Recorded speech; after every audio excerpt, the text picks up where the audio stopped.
Assalamualaikum warahmatullahi wabarakatuh. Selamat siang, salam sejahtera untuk kita semua.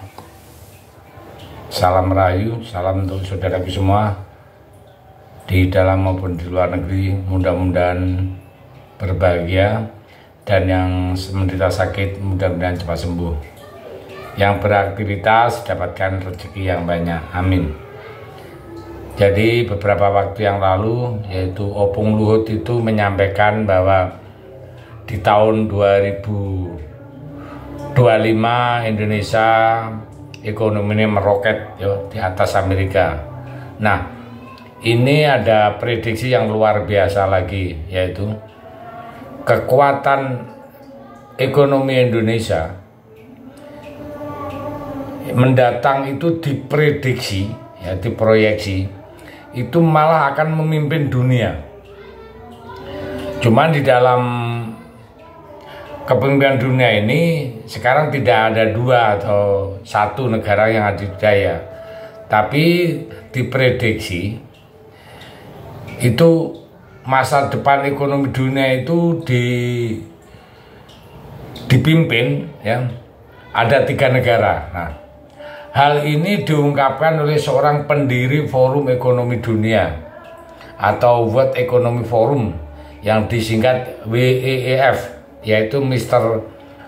Close Up. Nah, ini disampaikan saat menjadi pembicara di dalam ASEAN Business and Investment Summit yang tahun 2023 di Jakarta saat KTT ASEAN kemarin.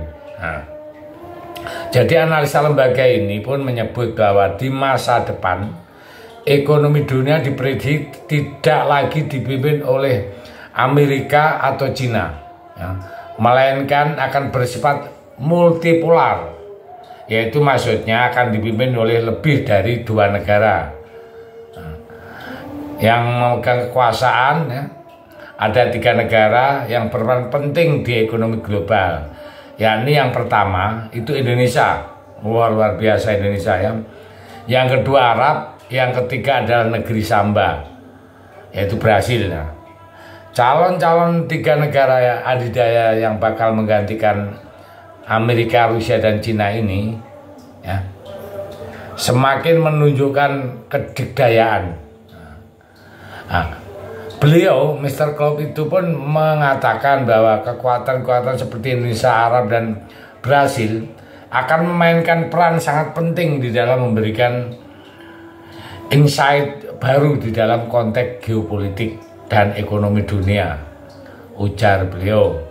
Artinya di sini bahwa negara kita di masa depan bersama dengan Arab dan Brasil akan menjadi negara besar baru dan memiliki pengaruh sangat kuat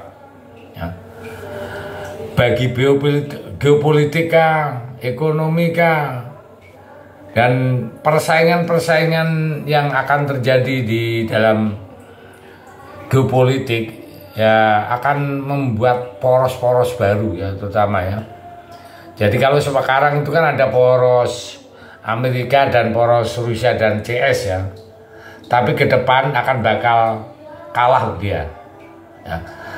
Nanti ke depan akan tergantung dengan 3 negara yang saya sebutkan tadi, Indonesia, Arab, dan Brasil. Nah, itu berita yang cukup mengagetkan juga. Tapi ini yang mengatakan adalah ekonomi dunia itu biasanya sudah sangat terpercaya. Nah, kenapa ketika negara itu bisa merupakan negara yang akan memimpin itu? Rupanya adalah salah satu analisa sumber daya alam yang melimpah, populasinya juga yang melimpah, pertumbuhan ekonomi juga bagus. Nah, dari sini Arab itu merupakan negara sultan sampai detik ini. Dari para sultan itu Arab yang memiliki cadangan minyak yang sangat besar di dunia. Kemudian Brasil, negara Samba satu ini merupakan salah satu negara yang dikenal sebagai penghasil terbesar dunia untuk kopi, jeruk, tebu. Nah, yang kedua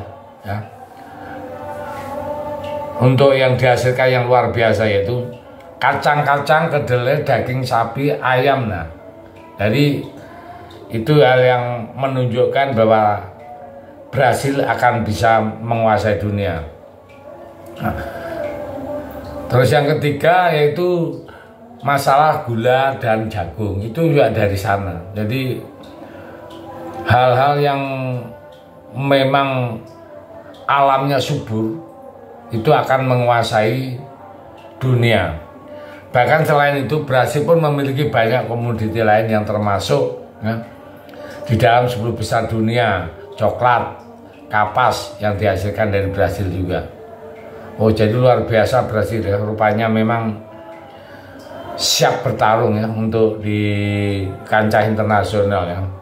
Mineral juga cukup besar, meliputi bauksit, kaolin, besi, timah, titanium, nikel juga punya. Jadi Brasil merupakan rupanya negara yang bersaing dengan Indonesia juga ya.